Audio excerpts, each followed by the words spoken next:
Alright, what's up guys? It's Escooter Rion, and today I'm going to be ranking every Kukirin Escooter that is currently being sold in the US. Let's get into it. So to begin with, I'm going to be talking about the Kukirin G2. It goes 27 miles an hour, has 34 miles of range, an 800 watt motor, all of that for $650. Now, that reviews. The brakes, they could be better, but for that money, cable brakes do just fine. It has dual suspension as you'd want from it, It has, I forgot what it was called, kind of like a little tail at the back for, to be standing on. And from what I know, the scooter is really good for wheeling. But yeah, this scooter, it's beautifully mid, high B tier. So now we go on to the G2 Max. This goes 34 miles an hour, has 43 miles of range, a 1000 watt motor, 48 volt battery, and all of this for $750. Okay, so this also has the same battery. Well, the Kukirin G2 had a 15 amp hour battery. This one has a 20.8 amp hour battery, I forgot to state. And this scooter, it has, it has cable brakes as well, dual suspension, kind of like the same specs as the Kukirin G2. It has a key ignition, height adjustment, and a horn button as well. Wait, does this one have, I'm gonna quickly check this has a key ignition. Never mind. I don't think the Kukirin G2 does, the regular one.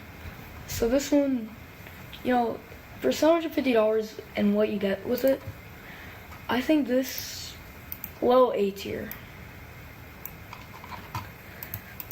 So now we go on to the G2 Ultra. It goes 31 miles an hour, has 34 miles of range, dual 800 watt motors, a 48 volt battery with 18 amp hours. The overall build of this, it's similar to every other scooter. It doesn't have height adjustment, if I'm not wrong. It has a key ignition, turn signals, lights, kind of everything the other scooters have, except the display is kind of like stretched out, as you can see. It also has, spring suspension, all that, cable brakes, and, I guess it's called pedal, which I was talking about, the little tail kind of right there. And, for the money, I'd say the G2 Ultra, it's $850. It's a little much for this, compared to the G2 Max, which arguably is better and cheaper. So I'm going to put the G2 Ultra at C tier. It's not worth the money. The G2 Master, now this thing, it goes 37 miles an hour, has 43 miles of range, dual 1000 watt motors, a 52 volt battery with 20.8 amp hours. That's like a Yaza battery, a 2DO battery, if I'm not wrong. I'm probably wrong. It has this scooter, it's really good, honestly. It's had good reviews, height adjusting, key ignition, horn, all that good stuff. And the brakes, it has, cable brakes, pretty good light, I would say, and kind of just side lights if you really care about that. I don't think that's really kind of needed in this. Cool to have, but not needed. I'd say this scooter, it's good. I can't hate on it. I'm gonna give this low A tier. It's good, but compared to some of these other scooters, it's not the best. Now the G3. The Kukirin G3. Oh wait, did I state the G2 Master price? It's $1,000, which, for the money, it's pretty good. You can get some pretty bad scooters with that money, and I think this wouldn't be too bad of a scooter. Especially if you live on like a hill or something. Those dual motors would really be useful.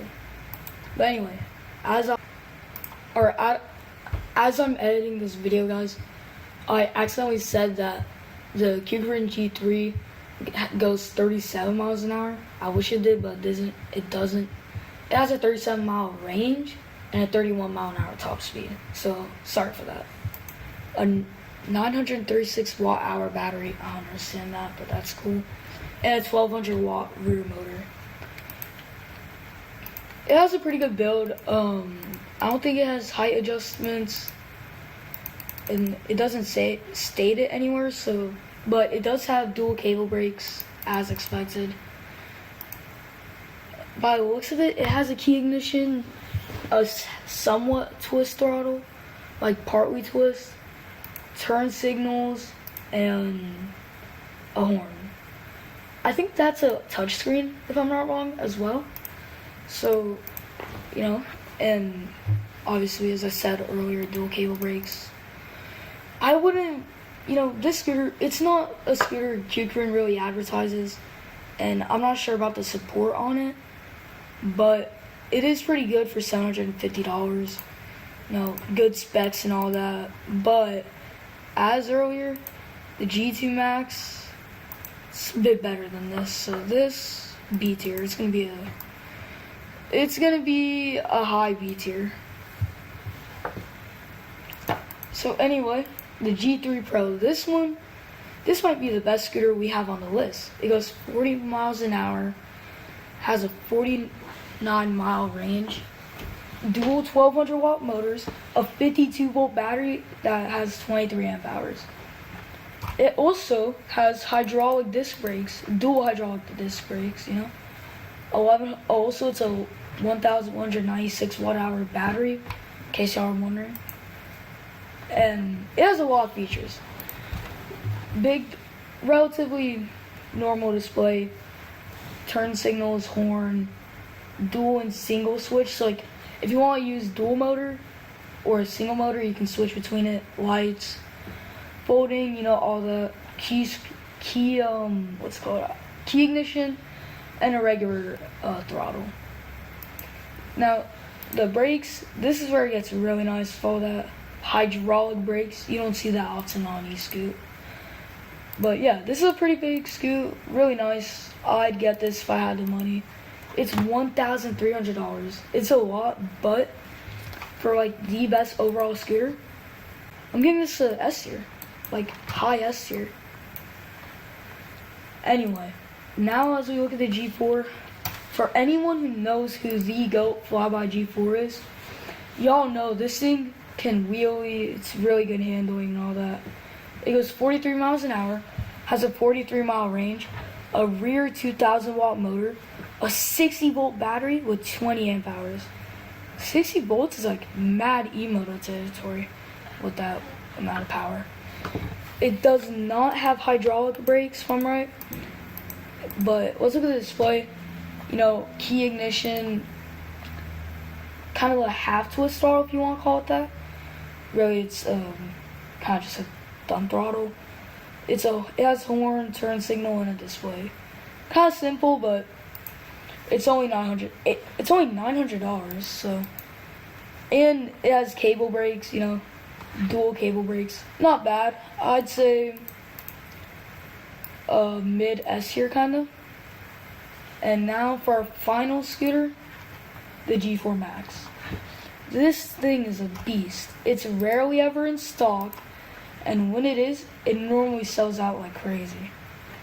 It goes 53 miles an hour. It has 59 miles of range. It has a 60 volt battery with 35.2 amp hours. Dual 1600 watt motors. I don't know if I said that, but in case I didn't, I have. Let's see. Now, it does have hydraulic brakes by the looks of it. Yeah, it does. It has a massive front light. That's like something I'd see on a car. Pretty good display. It has, you know, the dual motor switch, regular thumb throttle, horn, light, and... Alright, once again, guys, I made another error here. I said the G4 Max had cable brakes in the rear. It is not. It has hydraulic brakes, as you would expect on an e-scooter of this magnitude. And yeah, my bad for that again. And back to the video. And massive front forks also. But for $2,000, it is quite steep. But if you really want an insane commuter scooter that's durable and fast, this is the one for you. But because it's like really expensive and not too practical, I'm gonna give it like second to max S tier. And yeah. Now I'm gonna talk about like the price ranges. If you want a, under a sub $1,000 e-scoot, I'm gonna recommend the G2 Max. It's an insane scooter. Yeah, it has cable brakes, but it's alright. It goes 34 miles an hour, as I've said, all of these specs, as I've said before.